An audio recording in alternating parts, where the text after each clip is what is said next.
Anastasia nació en 2004 en Novokuznetsk, una ciudad con un clima siberiano riguroso y una rica historia, situada en medio de las interminables llanuras de la región de Kemerovo. Desde el principio su vida fue difícil.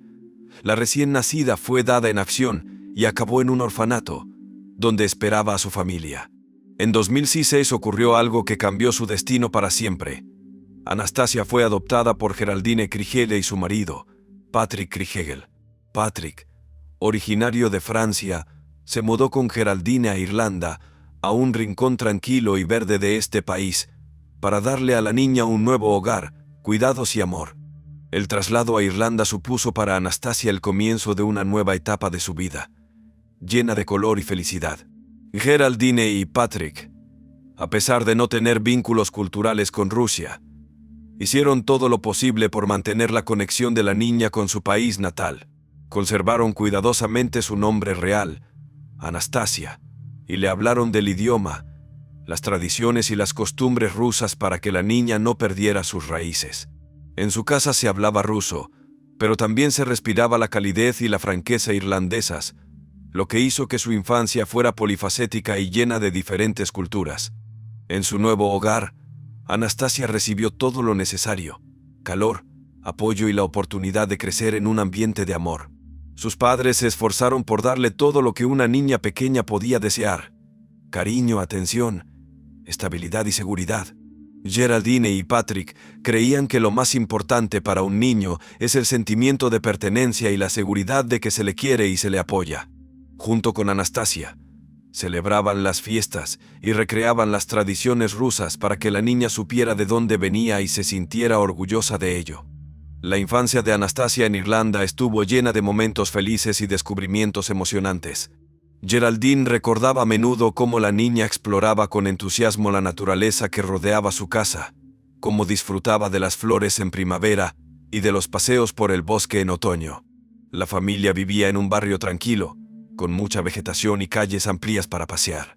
A pesar de las dificultades relacionadas con la mudanza y la adaptación a una nueva cultura, Anastasia se sentía cada año más segura y feliz. Anastasia Krigel, a pesar de todas las pruebas por las que tuvo que pasar a una edad temprana, fue una niña verdaderamente feliz durante la mayor parte de su etapa en la escuela primaria. Sus padres la rodeaban de cuidados y amor, y se esforzaban por crear un espacio seguro y cómodo en el que pudiera crecer y desarrollarse.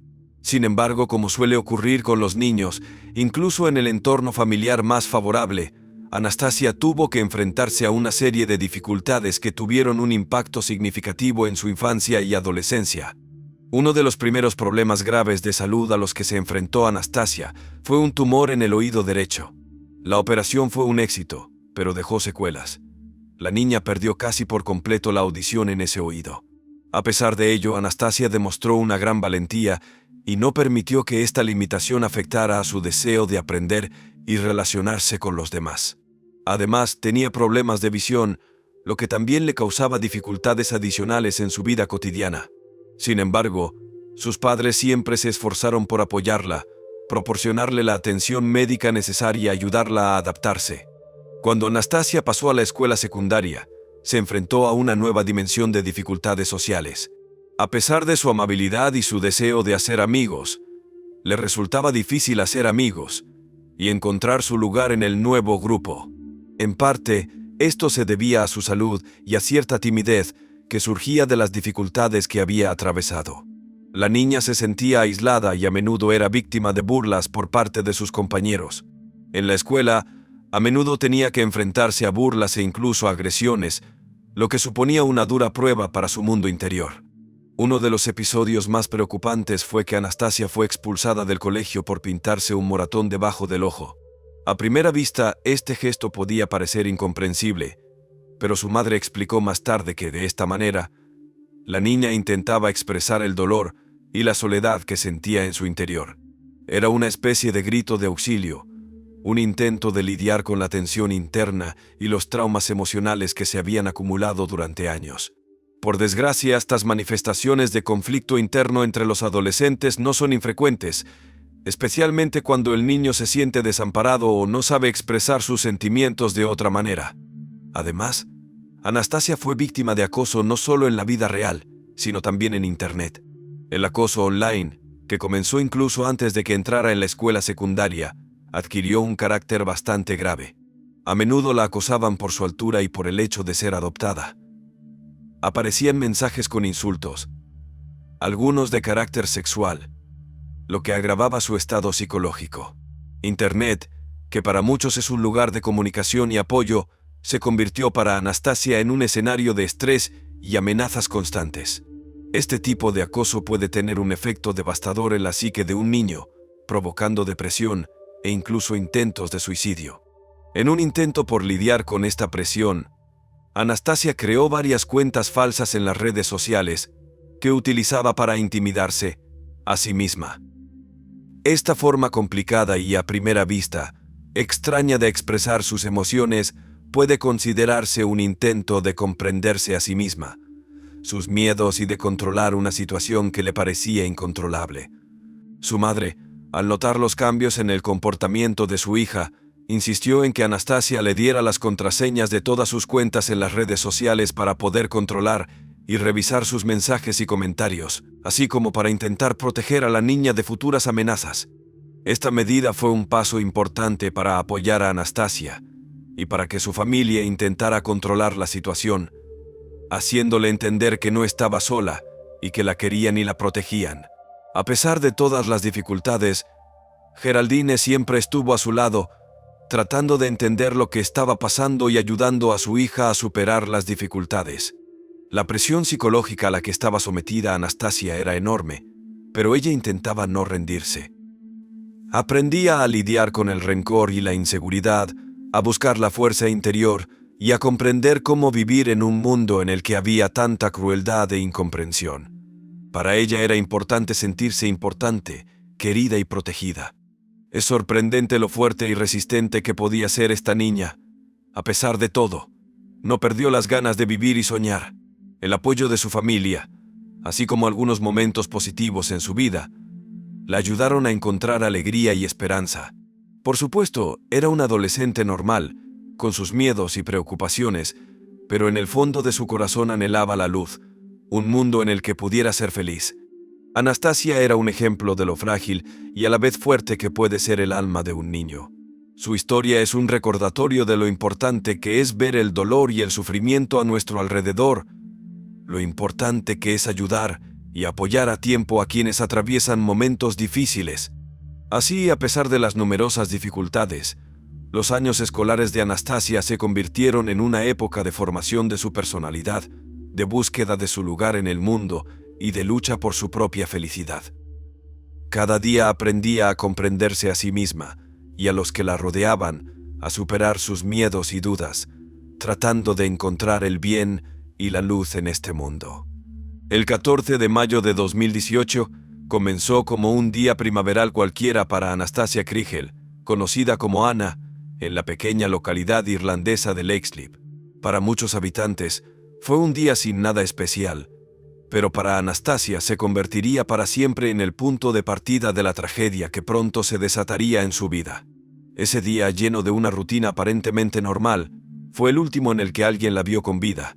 Por la mañana, Ana acudió a una consulta, una visita programada como parte del cuidado de su salud y bienestar. Al regresar a casa de la escuela, se cambió rápidamente el uniforme y se preparó con esmero para el día que le esperaba. A pesar de algunas dificultades en la comunicación y de momentos difíciles relacionados con su salud y su estado emocional, ese día, como muchos otros, prometía ser tranquilo y normal. Después de cambiarse, Ana decidió dar un paseo hasta el centro de Lakeview.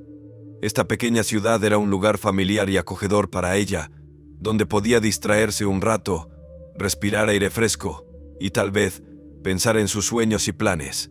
Caminar no era solo una forma de desplazarse, sino una oportunidad para alejarse por un tiempo de las preocupaciones cotidianas y sentirse libre e independiente.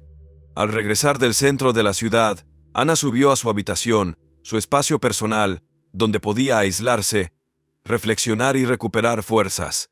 Para una adolescente, era especialmente importante tener un rincón donde sentirse protegida y segura.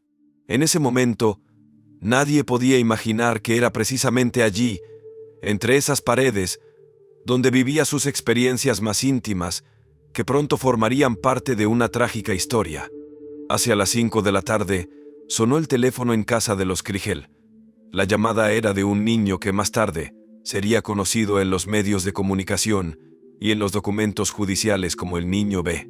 La llamada era inusual y despertó las sospechas de Geraldina, la madre de Anastasia.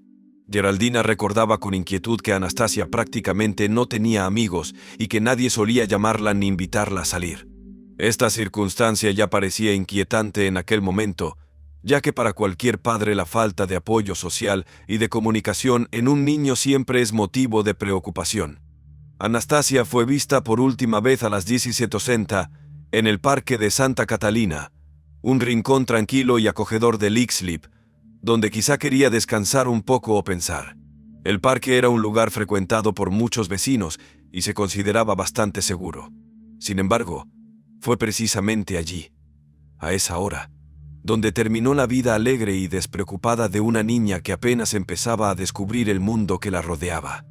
Ese día estuvo lleno de pequeños detalles y momentos que, en conjunto, componían el cuadro de la vida cotidiana de una adolescente. Sin embargo, fueron precisamente esos detalles los que resultaron clave para desvelar los acontecimientos posteriores. Una consulta rutinaria, un paseo por la ciudad, una llamada a casa. Todos esos momentos adquirieron un tono trágico y se convirtieron en el punto de partida de una investigación a gran escala. Ese día nadie podía imaginar lo importantes que serían los testimonios de los testigos, cómo se llevaría a cabo la investigación y cuánto tiempo y esfuerzo se necesitaría para acercarse a la verdad.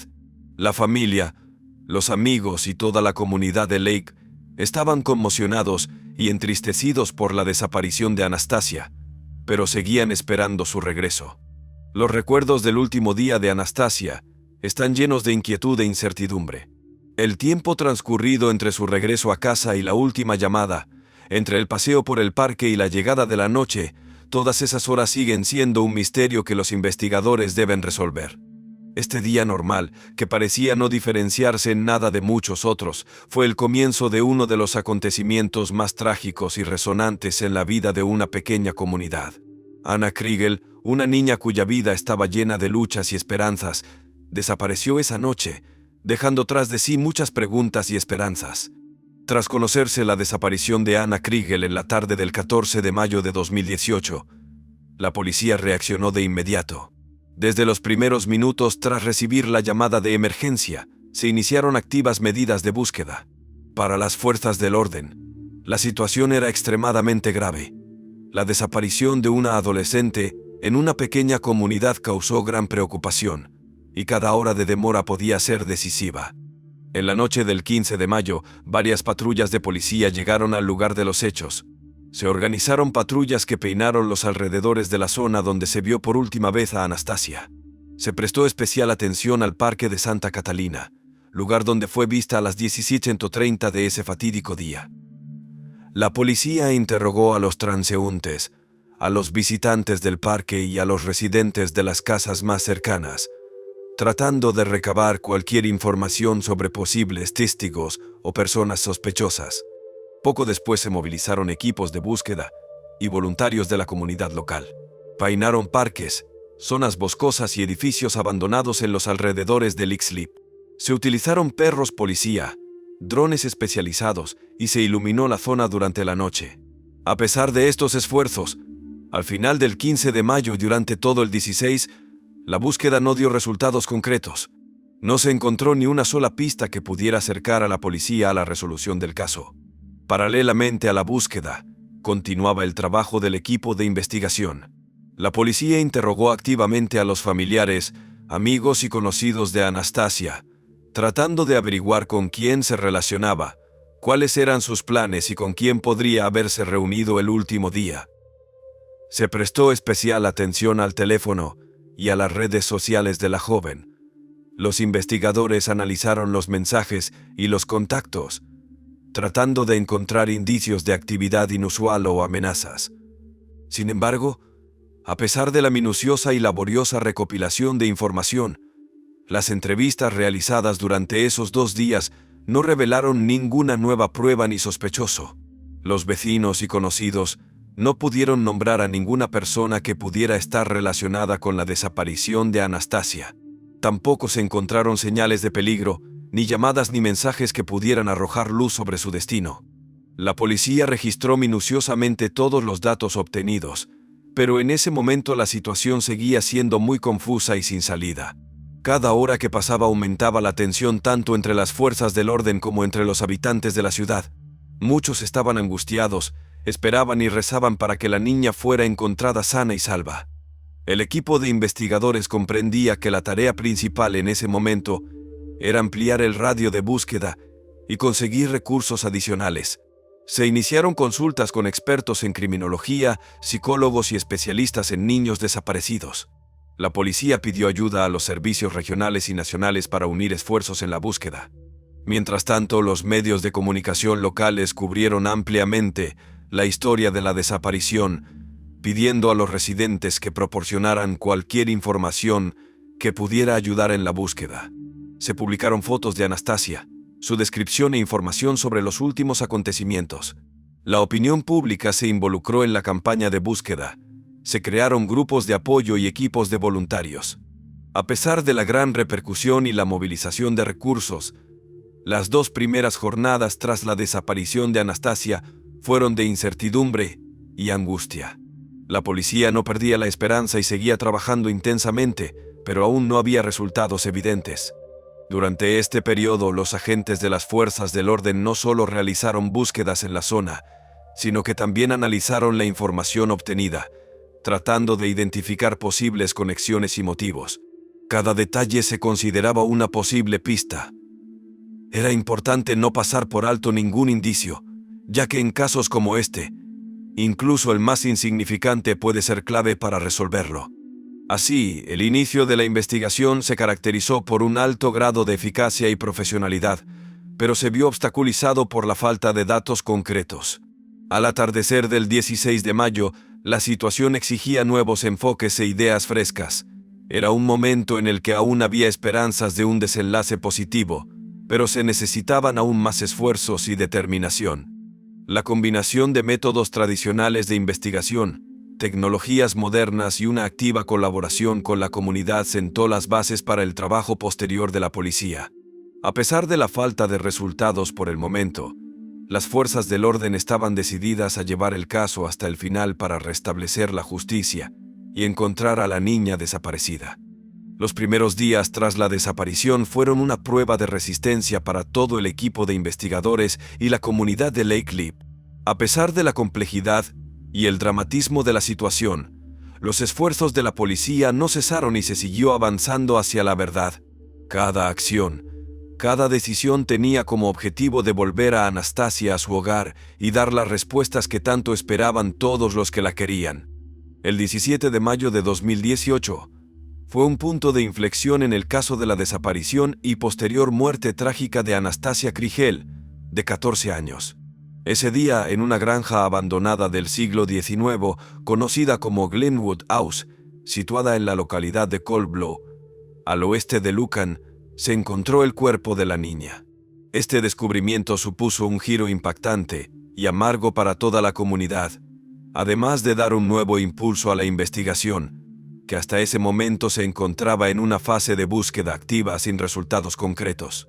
Glenwood House es un edificio antiguo construido en el siglo XIX que llevaba mucho tiempo abandonado y solo atraía la atención de los amantes de los lugares abandonados y los transeúntes ocasionales. Sin embargo, fue allí, entre las paredes donde una vez reinaba la vida, donde los investigadores encontraron pruebas espeluznantes. El cuerpo de Anastasia fue encontrado en un ambiente lúgubre y descuidado, rodeado de caos y rastros de violencia. La posición del cuerpo y la ropa esparcida por toda la casa indicaron inmediatamente una muerte violenta y brutal. Los forenses determinaron que la muerte se produjo como consecuencia de traumatismos contusos infligidos con gran fuerza y crueldad. En la casa se encontraron fragmentos de madera ensangrentados, probablemente el arma del crimen, lo que permitió reducir el círculo de sospechosos y sirvió como prueba concluyente en manos de los investigadores. Se prestó especial atención a los detalles que indicaban la naturaleza del crimen. En la camisa de Anastasia se encontraron rastros de agresión sexual. Además, en el cuello de la niña se encontró una cinta azul de construcción de la marca Tescon, lo que indicaba el uso de medios de sujeción, posiblemente para restringir los movimientos de la víctima. Todos estos hechos indicaban que el asesinato no solo había sido brutal, sino también premeditado, lo que permitió a la investigación comprender el nivel de amenaza y preparación de los delincuentes. Tras el hallazgo del cadáver, las autoridades investigadoras iniciaron inmediatamente la investigación. Entre los sospechosos se encontraban dos niños que, en el momento de los hechos, solo tenían 13 años. Sus identidades fueron cuidadosamente protegidas por la ley, y en los medios de comunicación solo aparecieron bajo seudónimos: Niño A y Niño B. Se trataba de un caso sin precedentes en la historia de la República de Irlanda. Los menores de edad más jóvenes acusados de asesinato. Ambos niños fueron acusados de asesinato y el niño A además de agresión sexual con agravantes. Si el caso se hubiera juzgado según la legislación para adultos, estos cargos podrían haber acarreado cadena perpetua, pero el sistema prevé normas y condiciones especiales para los menores. El hallazgo del cadáver de Anastasia en Glenwood se permitió reunir pruebas clave y establecer un vínculo entre la víctima y los sospechosos. Los investigadores lograron descubrir detalles importantes que sirvieron de base para la acusación y el juicio. Este descubrimiento fue un paso decisivo en el camino hacia la justicia, poniendo fin a la etapa de incertidumbre y misterio que rodeaba su desaparición. Apenas unos meses después, el 29 de abril de 2019, comenzó el juicio en el Tribunal Penal Central. Fue un proceso largo y complejo, en el que se examinaron todos los aspectos del delito, desde las circunstancias de la muerte de Anastasia hasta el estado psicológico de los acusados. El juez, los fiscales, los abogados y los miembros del jurado analizaron minuciosamente las pruebas presentadas, incluidos los resultados de los peritajes, los testimonios y los materiales de la investigación. Para Irlanda, este juicio fue un acontecimiento histórico, ya que no solo se refería a un delito grave, sino también a cuestiones relacionadas con los derechos de los menores, la responsabilidad y la justicia. Todo el país siguió el desarrollo del caso y debatió los aspectos morales, jurídicos y sociales de esta tragedia. Así, el hallazgo del cadáver de Anastasia Kriegel en la casa abandonada de Glenwood no solo ayudó a esclarecer las circunstancias de su muerte, sino que también permitió llevar ante la justicia a dos jóvenes sospechosos. Este acontecimiento dio un giro a la investigación, permitió reunir las pruebas necesarias e iniciar un proceso judicial destinado a establecer la verdad y castigar justamente a los culpables. Esta etapa del caso supuso un hito importante en la lucha contra la delincuencia y la protección de los derechos de los menores en Irlanda. Subrayó la necesidad de adoptar un enfoque integral en la investigación de casos similares que incluya tanto el análisis forense como la atención a los factores sociales y psicológicos. El juicio por el asesinato de Anastasia Kriegel se convirtió en uno de los más trágicos y resonantes de la historia moderna de Irlanda. Tras una minuciosa investigación y la recopilación de pruebas, el 18 de junio de 2019, el jurado, tras escuchar todos los argumentos del caso, declaró culpables a los dos acusados, dos adolescentes menores de edad conocidos en la prensa como el Chico A y el Chico B. La decisión del tribunal fue histórica, ya que estos dos se convirtieron en las personas más jóvenes de la historia del país en ser acusadas y declaradas culpables de un delito tan grave. El jurado deliberó durante más de 14 horas, debatiendo minuciosamente los detalles y los argumentos presentados por ambas partes. Durante la deliberación se tuvieron en cuenta los testimonios de los testigos, los resultados de los peritajes forenses y las características psicológicas de los acusados. Tras dar a conocer el veredicto, el juez Paul McDermott agradeció a los miembros del jurado su trabajo y, en señal de reconocimiento, los eximió de sus obligaciones como jurados de por vida, una medida inusual que da cuenta de la gravedad y la carga emocional que este caso les había supuesto. Tras el veredicto, la Fiscalía declaró que había plazas disponibles en el centro de detención de menores de Overstown para alojar a los acusados. El juez decidió mantenerlos bajo custodia hasta que se dictara la sentencia definitiva, prevista para el 15 de julio de 2019. Sin embargo, por recomendación de los expertos, la vista se aplazó hasta octubre para llevar a cabo una evaluación psicológica en profundidad de los adolescentes, un procedimiento necesario teniendo en cuenta su edad y la complejidad del caso. El caso de la muerte de Anastasia tuvo una enorme repercusión pública, lo que provocó una intensa actividad en las redes sociales. En plataformas tan populares como Twitter y Facebook, aparecieron numerosos mensajes en los que los usuarios revelaban la identidad de los acusados, infringiendo la resolución judicial que garantizaba su anonimato de por vida. En respuesta, el tribunal dictó una orden judicial para prohibir la eliminación de todos estos mensajes, en un intento de proteger los derechos de los menores y garantizar la imparcialidad del proceso judicial. Poco después, el 5 de noviembre de 2019, se dictó la tan esperada sentencia. El niño fue condenado a cadena perpetua con la posibilidad de aplazar la ejecución de la pena durante 12 años por el asesinato de Anastasia. Además, se le impuso una pena adicional de 12 años de prisión por agresión sexual con agravantes, que deberá cumplirse de forma paralela a la pena principal. Su coacusado, el niño B, fue condenado a 15 años de prisión por asesinato. La ley prevé que esta pena se revisará al cabo de 8 años, lo que refleja el principio de la segunda oportunidad y la posibilidad de rehabilitación inherente al derecho penal de Melchor. A la salida del tribunal, el padre de la fallecida, Patrick Krigel, expresó su profundo dolor e indignación, afirmando: «La eternidad no es suficiente». Sus palabras transmitieron todo el dolor de una familia que sufre la pérdida irreparable de su querida hija. Lamentablemente, Patrick Krigel falleció el 19 de junio de 2020 tras vivir varios años después de este trágico suceso, dejando tras de sí el recuerdo de su lucha por la justicia y la memoria de su hija. Tras el juicio, ambos adolescentes fueron ingresados en el centro penitenciario de Overstone, en el norte de Dublín, donde permanecieron recluidos hasta 2022. Este centro correccional se especializa en el apoyo y la rehabilitación de jóvenes reclusos, ofreciendo programas educativos y psicológicos destinados a su recuperación y adaptación a la vida en sociedad. En 2022, al cumplir los 18 años, los acusados fueron trasladados a prisiones para adultos. El traslado a condiciones de reclusión más estrictas estuvo acompañado de ciertas dificultades. En mayo de 2020, el niño fue agredido por sus compañeros de celda y sufrió heridas leves, lo que pone de relieve los retos y riesgos a los que se enfrentan los jóvenes reclusos en un entorno para adultos. No obstante, la administración penitenciaria está tomando medidas para garantizar la seguridad y prevenir la violencia, y defiende los derechos de los reclusos a la protección y al trato justo.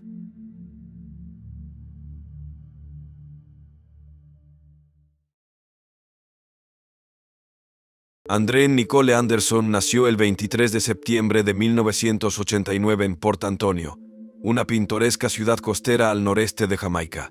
Su familia, procedente de una comunidad jamaicana humilde pero trabajadora, siempre aspiró a un futuro mejor. Los padres de André estaban convencidos de que, para ofrecer más oportunidades a sus hijos, debían ir allí donde éstas existían. Por eso, cuando André era aún una niña, tomaron la valiente decisión de emigrar a los Estados Unidos. Este paso supuso el comienzo de una nueva etapa para toda la familia. André era la segunda de 3 hermanas. De niña siempre se mostró curiosa, amable y dispuesta a cuidar de los demás. Su hermana mayor la llamaba el alma de la familia, y la menor, su modelo a seguir. Ya en la escuela, sus profesores destacaban su determinación, y sus compañeros, su cálida sonrisa y su tranquilidad interior. Le encantaba la biología, le apasionaba la música y participaba con entusiasmo en programas de voluntariado, especialmente en proyectos destinados a ayudar a las personas mayores. Cuando la familia se mudó a Estados Unidos, André se adaptó rápidamente al nuevo entorno. Aprendió el idioma con entusiasmo, participó activamente en la vida de la comunidad escolar y se esforzó por ser un ejemplo para sus hermanas. En la universidad, eligió una carrera relacionada con la gestión sanitaria. Su sueño era crear no solo un centro médico, sino un lugar donde las personas mayores pudieran sentirse acogidas, respetadas y cuidadas, como en su propia casa. Tras terminar la universidad, André no solo se convirtió en una profesional cualificada, sino que también se casó con alguien que compartía sus valores y ambiciones, Andre McDonald, oficial de la Fuerza Aérea de los Estados Unidos. Se conocieron en un evento benéfico organizado para ayudar a los veteranos y enseguida conectaron. Les unía la disciplina, el gusto por el orden, el deseo de formar una familia sólida y crear algo significativo. Starlight Home se ganó rápidamente una buena reputación en la comunidad. Las familias le confiaban a sus padres y abuelos, sabiendo que allí estarían cómodos. Los empleados hablaban con respeto de su estilo de liderazgo, estricta pero justa, siempre sabía escuchar y encontrar un enfoque individual. Comenzaba las reuniones matutinas del personal con las siguientes palabras: no estamos aquí solo para cuidar, estamos aquí para dar confianza y tranquilidad. Además de su trabajo, Andrén llevaba una vida familiar muy activa. El matrimonio tuvo una hija, que se convirtió en el centro de su atención y en una fuente de alegría infinita. Andrén adoraba pasar tiempo con su hija. Pintaban juntas, leían, iban al parque. Cada mañana, la niña despedía a su madre con las palabras: «Haz que el día de alguien sea bueno», repitiendo las palabras que Andrén le había dicho una vez. Los fines de semana, a toda la familia le encantaba hacer pequeñas excursiones fuera de la ciudad y pasar tiempo con amigos y familiares. La casa de los McDonald estaba abierta a los invitados, especialmente en días festivos, cuando se reunían allí conocidos con diferentes historias y destinos. Andrén se esforzaba por hacer que todos se sintieran bienvenidos y escuchados. Sus platos festivos, especialmente los dulces navideños jamaicanos, se convirtieron en una leyenda entre los vecinos. También participaba activamente en la vida de la comunidad local. Era voluntaria en varias organizaciones sin ánimo de lucro, ayudaba a organizar reuniones para personas mayores y apoyaba iniciativas para cuidar de las personas sin hogar.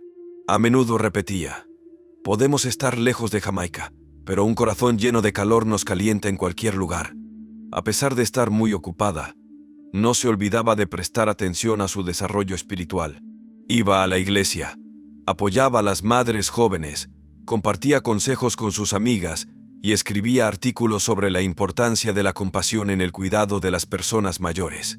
En uno de ellos escribió: «El cuidado no es solo una profesión, es la elección diaria de ser mejor para los demás». Andrén era conocida por su equilibrio interior y su capacidad para mantener la amabilidad incluso en circunstancias difíciles. Era respetada, escuchada y confiaban en ella. Y parecía que su vida estaba saliendo tal y como había soñado, con amor, sentido y luz, que no solo transmitía en su profesión, sino que irradiaba como persona. La mañana del 1 de marzo de 2019 comenzó con un silencio inquietante. Andrén McDonald no acudió a su trabajo en Starlight Homes, la institución que dirigía con dedicación y disciplina. Era algo inusual. Andrén nunca faltaba a una reunión, nunca llegaba tarde ni desaparecía sin avisar. Sus compañeros se alarmaron de inmediato. Las primeras llamadas al móvil personal, al del trabajo, mensajes por mensajería instantánea no obtuvieron respuesta. Nadie pudo localizarla ni por la mañana ni por la tarde, y al caer la noche la inquietud se convirtió en auténtica alarma. Sus amigos y familiares, intuyendo que algo iba mal, decidieron no esperar. Al anochecer, se pusieron en contacto con la policía de San Antonio y pidieron que comprobaran el estado de la casa donde Andrén vivía con su marido, Andre McDonald, y su hija. Se trataba de una vivienda suburbana en una zona tranquila, donde los vecinos se conocían entre sí y consideraban que el barrio era seguro. Allí nunca había ocurrido nada preocupante hasta ese día. Los agentes llegaron al lugar alrededor de las 2000. La casa parecía tranquila. No se oía ningún ruido. Algunas habitaciones estaban a oscuras y otras tenían las luces tenues. Los policías llamaron a la puerta, pero nadie respondió. Decididos a no perder tiempo, los agentes, amparándose en su permiso para realizar una inspección de bienestar, entraron en la casa por la puerta trasera. A partir de ese momento, todo cambió. Dentro reinaba un silencio inusual. La casa de los McDonald, siempre llena de vida, estaba sumida en un vacío inquietante. Al inspeccionar las salas de estar y la cocina, Los agentes notaron unos olores químicos extraños, especialmente cerca del lavadero y el cuarto de baño. Se encontraron varias botellas de productos de limpieza, entre ellos lejía industrial, quitamanchas y aerosoles desinfectantes. La presencia de estos productos no era sospechosa en sí misma, pero su concentración en un solo lugar y la ausencia de desorden general daban la impresión de que se había limpiado apresuradamente. En el suelo del lavadero y a lo largo del pasillo, los agentes observaron manchas pálidas, pero distinguibles, que parecían rastros de sangre. Algunas estaban parcialmente borradas, otras apenas visibles, como si hubieran intentado limpiarlas apresuradamente. La inspección del patio trasero reveló indicios aún más inquietantes. Detrás de la casa, cerca del lugar donde la familia solía guardar las herramientas de jardín y un contenedor de carbón vegetal, se encontraron fragmentos de tela carbonizados, parte de un herraje metálico que parecía la cremallera de una chaqueta deportiva y pañuelos parcialmente quemados. Los agentes de la ley registraron inmediatamente todo esto como posibles pruebas. Era evidente que en la propiedad había ocurrido algo que iba más allá de la vida cotidiana. Todo parecía un plan cuidadosamente elaborado, pero no del todo ejecutado, para eliminar las huellas. Un dato clave fue que no había señales de allanamiento en la casa. Todas las puertas y ventanas estaban cerradas y no se encontraron daños característicos de una entrada ilegal. Esto permitió a la investigación llegar a una conclusión importante. La desaparición no se produjo como resultado de un ataque externo, sino más bien dentro de la casa, en un ambiente cotidiano. Esto dio motivos para suponer que la persona responsable de la desaparición de Andrén estaba en estrecha relación con ella. Al mismo tiempo, se inició la revisión de las grabaciones de las cámaras de videovigilancia instaladas en las parcelas vecinas. Algunas de ellas registraron cómo, en la noche del 1 de marzo, Andre MacDonald abandonaba la casa en su coche. Pasó varias horas fuera de ella. Regresó sin ser visto. Las cámaras instaladas un poco más lejos mostraron que hizo una breve parada en el terreno de una tienda de construcción suburbana, donde, como se confirmó posteriormente, se realizaron compras, los mismos productos de limpieza, guantes de camuflaje y bolsas de plástico. Estos datos completaron el panorama general. Alguien en esa casa estaba claramente tratando de ocultar las huellas. Los agentes comenzaron a considerar a Andre como el principal sospechoso, especialmente después de que el análisis de las huellas en la casa confirmara la presencia de sangre genéticamente compatible con el perfil de Andrén. Las pruebas químicas revelaron que la sangre había sido parcialmente eliminada con sustancias similares a las encontradas en la casa. Esto reforzó las sospechas y permitió a la investigación obtener una orden de arresto contra Andre por destrucción de pruebas. El primer interrogatorio tras la detención de Andre tuvo lugar por la tarde, cuando la policía ya había realizado un primer registro de la casa y había constatado la presencia de productos de limpieza, restos de sangre y objetos quemados. Andre fue citado en la comisaría para prestar declaración y desde los primeros minutos su comportamiento denotó una tensión contenida. Llegó solo, sin abogado, y durante la conversación se mostró reservado, habló en voz baja y evitó el contacto visual. Cuando se le preguntó cuándo había visto a su esposa por última vez, Andre declaró que había sido la noche anterior y que por la mañana había descubierto que no estaba en casa. Según él, supuso que se había marchado con prisas o por motivos personales, pero no consideró necesario dar la alarma. Los investigadores señalaron que la desaparición de Andrén ya preocupaba a sus familiares y compañeros de trabajo, pero Andre no parecía haber hecho ningún intento por ponerse en contacto con ella. Esto fue la primera señal de alarma. Cuando la conversación pasó a las pruebas encontradas en la casa, productos de limpieza, manchas en el suelo, objetos quemados en el patio trasero, Andre admitió que había comprado productos de limpieza, pero lo justificó diciendo que quería limpiar la casa. No pudo explicar claramente por qué había elegido precisamente esos productos específicos, que se utilizan normalmente para eliminar restos de fluidos biológicos y desinfectar. Además, cuando se le preguntó cuándo y dónde había comprado esos productos, sus respuestas fueron vagas y no coincidían con las imágenes de las cámaras de seguridad de las tiendas ni con los tickets de caja. Los investigadores no pasaron inmediatamente a formular acusaciones directas, ya que eran conscientes de que solo disponían de pruebas indirectas. Sin embargo, los informes internos de la policía ya señalaban que el comportamiento de Andre se consideraba sospechoso, sus declaraciones contradictorias y sus acciones tras la desaparición de su esposa, un intento de controlar la percepción de lo sucedido. En ningún momento preguntó a los detectives: ¿la han encontrado? ¿Qué le ha pasado? ¿O dónde puede estar? Este tono frío, la falta de implicación emocional y la superficialidad de su preocupación resultaban especialmente extraños en contraste con la angustia que mostraban los familiares de André. Tras el interrogatorio, Andre fue detenido provisionalmente como sospechoso de falsificación de pruebas, pero a los pocos días, a pesar de la preocupación de la investigación, fue puesto en libertad bajo fianza. La decisión del tribunal se basó en que, en ese momento, no se habían presentado pruebas directas de su implicación en el asesinato, por lo que no se pudo presentar una acusación por un delito grave. Esta decisión causó cierto revuelo en la sociedad, ya que las sospechas eran evidentes, pero formalmente solo eran hipótesis. Mientras tanto, la policía siguió analizando las pruebas indirectas, cada una de las cuales se encajaba en una cadena inquietante y lógica. En primer lugar, las grabaciones de las cámaras de videovigilancia confirmaban que Andre había salido de casa la noche de la desaparición de su esposa y había regresado unas horas más tarde. La inusualidad de las rutas, las paradas cerca de tiendas de construcción y puntos de venta al por menor, donde se podían adquirir artículos potencialmente útiles para ocultar rastros, todo ello reforzaba las sospechas.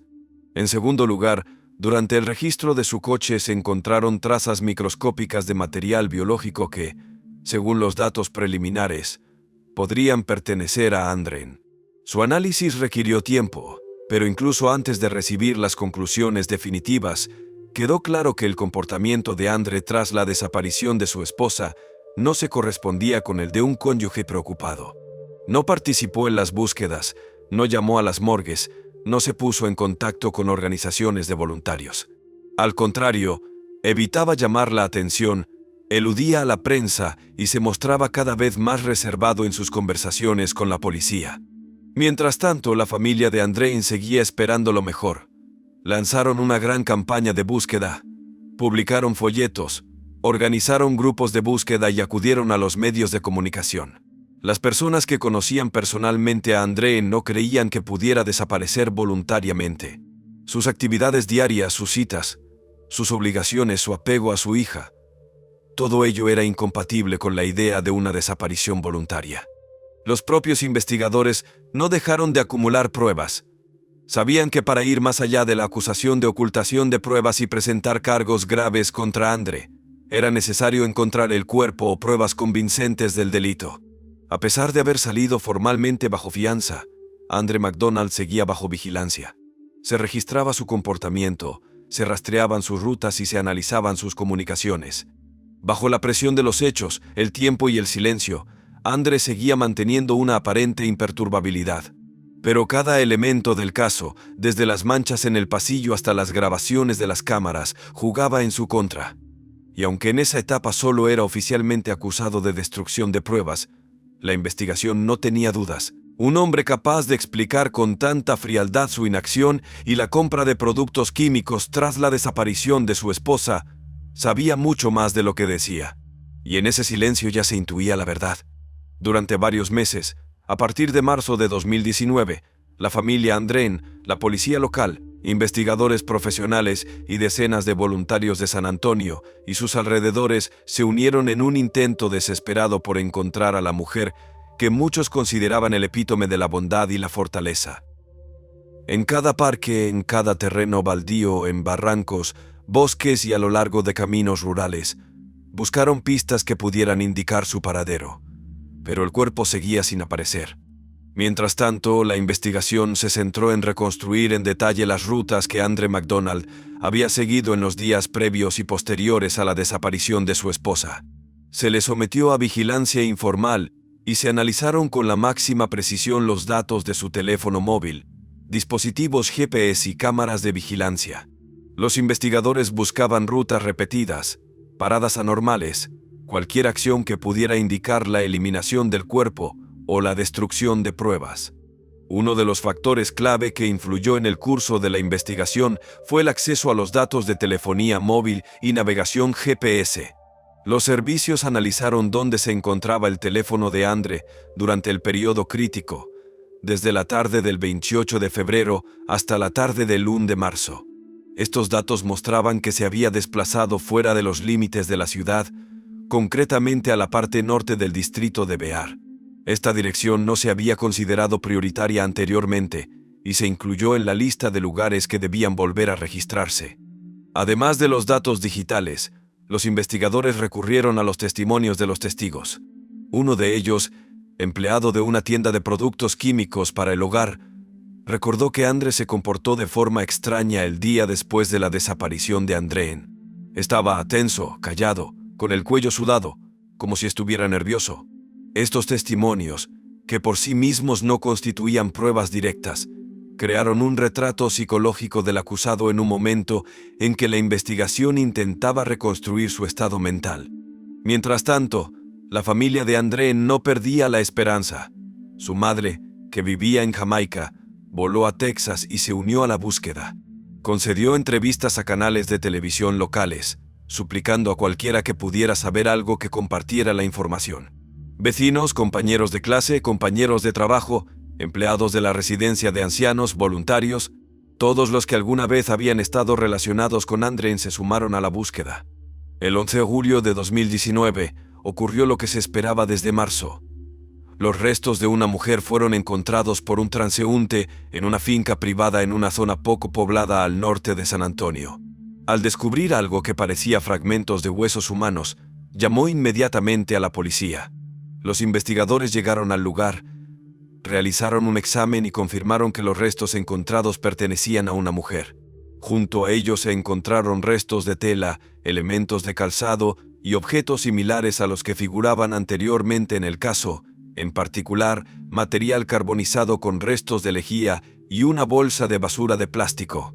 También se encontraron en el lugar los restos de una pulsera médica con las letras Starlight, lo que inmediatamente llevó a los investigadores a pensar que los restos podrían pertenecer a Andreen McDonald. Poco después, los restos fueron entregados a los forenses para su identificación. Aunque el cuerpo se encontraba en avanzado estado de descomposición, la comparación de los registros dentales confirmó que se trataba de Andreen. Cuando se hizo oficial el resultado, la policía pasó inmediatamente a la siguiente fase. Esta vez, no solo tenían una serie de pruebas indirectas, sino también el hecho de la muerte y el lugar donde se ocultó el cuerpo, que según el análisis, no podía haber sido elegido al azar. El rancho estaba alejado de las carreteras principales, el acceso era limitado y se encontraba dentro de las rutas de Andre McDonald registradas por el GPS. Tras el hallazgo del cadáver, se decidió volver a detener a Andre. Esta vez no se le acusó de destrucción de pruebas, sino de asesinato en primer grado con agravantes. Los fiscales afirmaron que las pruebas indicaban claramente que el asesinato se produjo como resultado de una pelea que degeneró en violencia física, y que las acciones posteriores al crimen tenían como objetivo destruir todas las pruebas. El comportamiento de Andre durante este periodo volvió a suscitar preguntas. A pesar de la gravedad de los cargos, mantuvo la calma, no mostró ninguna reacción emocional y no hizo declaraciones públicas. Su abogado se limitó a comentar brevemente que el acusado defendería su buen nombre dentro del marco de la ley. La opinión pública que seguía el caso interpretó este silencio como una nueva confirmación de su culpabilidad. Para la familia Andreen, el momento del hallazgo del cadáver supuso un hito trágico. Por un lado, por fin tuvieron la oportunidad de despedirse de su hija, hermana y madre. Por otro lado, la esperanza de que pudiera estar viva, aunque fuera remota, se desvaneció por completo. En Jamaica, en su ciudad natal de Port Antonio, se organizó una ceremonia en su memoria, en la que los asistentes recordaron a Andreen no como una víctima, sino como una mujer que dedicó su vida a ayudar a los demás. Así, el conjunto de pruebas digitales, los testimonios de los testigos y el trabajo analítico de varios meses llevaron a la investigación a la conclusión principal. Andre McDonald mató a su esposa, se deshizo de su cuerpo en una zona remota del condado de Bear e intentó ocultar las huellas del crimen. Pero la verdad Paso a paso, se fue abriendo camino y ahora, tras el hallazgo de los restos de Andrén, ha comenzado el siguiente capítulo: la preparación del juicio. Andre McDonald, mayor retirado de la Fuerza Aérea de los Estados Unidos, compareció ante el tribunal vestido con un sobrio traje oscuro. Se mantuvo impasible, casi distante, con una expresión impasible durante la mayor parte de la vista. El tribunal lo acusó de asesinato en primer grado y de haber sido declarado culpable. Podría haber sido condenado a cadena perpetua. Sin embargo, el resultado del caso dependía de la convicción con la que las partes presentaran sus argumentos. La acusación presentada por la Fiscalía del Distrito se basó en 3 pilares fundamentales: los antecedentes de violencia doméstica, el comportamiento de Andre tras la desaparición de Andrén y las pruebas indirectas recogidas en el lugar del crimen y durante la investigación. Los fiscales presentaron pruebas de que el matrimonio de Andre y Andrén distaba mucho de ser una unión ideal. Los recuerdos de las amigas y familiares de Andrén, que ya habían aparecido en la prensa y en las declaraciones, ahora se formalizaron en testimonios. Hablaron de frecuentes discusiones, arrebatos de ira y el comportamiento controlador de Andre. A menudo limitaba los movimientos de su esposa, revisaba su teléfono, criticaba su elección de ropa y, a veces, se marchaba de casa durante días sin explicar a dónde iba. La acusación también destacó que, tras la desaparición de Andrén, Andre no participó en su búsqueda, se negó a cooperar con la policía e intentó despistar a la investigación. Sus compras de productos de limpieza, los documentos destruidos y su comportamiento durante los interrogatorios presentaron como pruebas de un intento deliberado de ocultar el delito. Además, los fiscales recurrieron a datos técnicos, registros de GPS, grabaciones de cámaras, registros de actividad de su teléfono, horas de llegada y salida de casa. Todo indicaba que Andre salió de casa la noche de la desaparición y luego regresó, y todo ello ocurrió en el intervalo de tiempo en el que, según la investigación, se cometió el asesinato. Entre otras pruebas, se presentó una grabación de una cámara de vigilancia en la que se veía el coche de Andre dirigiéndose hacia la parte norte del condado de Bear, donde unos meses más tarde se encontraron los restos de Andrén. No existían grabaciones de audio o vídeo del momento del crimen, pero el cuadro que dibujaban los hechos era coherente y convincente. La defensa tenía una opinión diferente. Los abogados de Andre sostenían que la muerte de André no fue intencionada. Según ellos, la pareja había tenido una discusión que derivó en un trágico incidente no planeado de antemano. Hacían hincapié en la falta de pruebas directas, ni testigos del crimen, ni grabaciones, ni huellas en el arma. Es más, la defensa alegó que el comportamiento de Andre tras la muerte de su esposa podía deberse al shock y al miedo a las consecuencias, y no a una intención criminal premeditada. Durante el juicio, Andre no hizo declaraciones públicas y, al ser interrogado, se acogió a su derecho a no declarar contra sí mismo. Sin embargo, sus abogados intentaron construir una versión en la que su cliente se veía envuelto en una situación incontrolable, al estar psicológica y emocionalmente agotado. Señalaron su servicio militar, el estrés relacionado con sus obligaciones familiares y profesionales, así como la ausencia de antecedentes penales. El tribunal examinó el caso durante varios días. Se escuchó a los testigos, entre ellos expertos en criminología, familiares de Andrén, amigos de la familia y empleados de Starlight Homes. El ambiente en la sala del tribunal era tenso. Cada episodio, cada prueba, desde los registros del teléfono móvil hasta el análisis de ADN de los zapatos encontrados, se analizó con el máximo detalle. Una vez concluidos los alegatos, el juez remitió el caso al jurado. Les llevó menos de un día, unas 8 horas de deliberaciones, llegar a un veredicto unánime. El jurado declaró a Andre McDonald culpable de homicidio involuntario, considerando que había pruebas suficientes para acusarlo de un delito cometido sin premeditación, pero con la participación directa del acusado. Este veredicto provocó una fuerte reacción. Muchos esperaban una condena por asesinato en primer grado, sobre todo teniendo en cuenta el alcance del encubrimiento de las pruebas, los intentos de desinformación y las pruebas indirectas de violencia doméstica. Sin embargo, es probable que el tribunal no encontrara una base jurídica suficiente para aplicar un artículo más grave, dada la falta de pruebas directas que confirmaran la intención. El juez dictó sentencia: 20 años de prisión con posibilidad de libertad condicional tras cumplir al menos la mitad de la condena. Tras la conclusión del proceso penal contra Andre MacDonald y el dictado de la sentencia, la trágica historia de la familia MacDonald no terminó. Se plantearon dos cuestiones de igual importancia para los familiares de la fallecida: el destino de su hija común y la indemnización por los daños causados. Mientras el juicio por asesinato llegaba a su fin, comenzó una larga batalla por la custodia de la niña, que había quedado huérfana tras la muerte de su madre y el encarcelamiento de su padre. Por un lado, los padres de Andre MacDonald luchaban por la custodia, alegando que gozaban de buena salud, tenían ingresos estables y estaban dispuestos a proporcionar a su nieta un entorno seguro y estable para vivir en los Estados Unidos. Alegaban que la niña ya se había acostumbrado a la cultura y al estilo de vida estadounidenses, tenía amigos y debía continuar su educación sin cambios importantes. Durante varios meses, los tribunales examinaron los argumentos de ambas partes. Se escucharon los testimonios de los trabajadores sociales, los representantes de la escuela donde estudiaba la niña y los psicólogos que evaluaron su estado emocional. Finalmente, el tribunal falló a favor de la familia Andrén y concedió la custodia a la madre.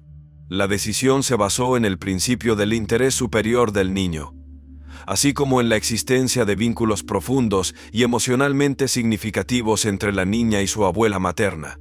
El tribunal señaló que, a pesar del traslado a otro país, esta medida permitiría a la niña recuperarse en un entorno emocionalmente seguro, donde la imagen de su madre se mantendría con respeto y amor. Paralelamente, la familia de Andre MacDonald presentó una demanda civil contra Andre MacDonald. La demanda se refería a la muerte ilícita, una categoría jurídica en la que la familia reclama una indemnización por la muerte de un ser querido causada por actos ilícitos. A pesar de que Andre ya había sido condenado en un proceso penal, el procedimiento civil permitió exigirle responsabilidad financiera. En 2023, el tribunal dictaminó que Andre MacDonald debía pagar $10 millones en concepto de indemnización por daños y perjuicios. Esta cantidad incluía tanto los daños reales, daños morales, sufrimiento de la hija y la familia, como sanciones destinadas a subrayar la gravedad del delito. Aunque era evidente que los pagos reales difícilmente corresponderían a la cantidad anunciada, la propia decisión tenía un profundo significado simbólico. Demostró que, incluso en el ámbito del derecho civil, la sociedad reconoce la gravedad de las consecuencias del delito y se esfuerza por restablecer la justicia, al menos en el plano formal. Andreen Nicole Anderson / Andreen MacDonald. Andre MacDonald.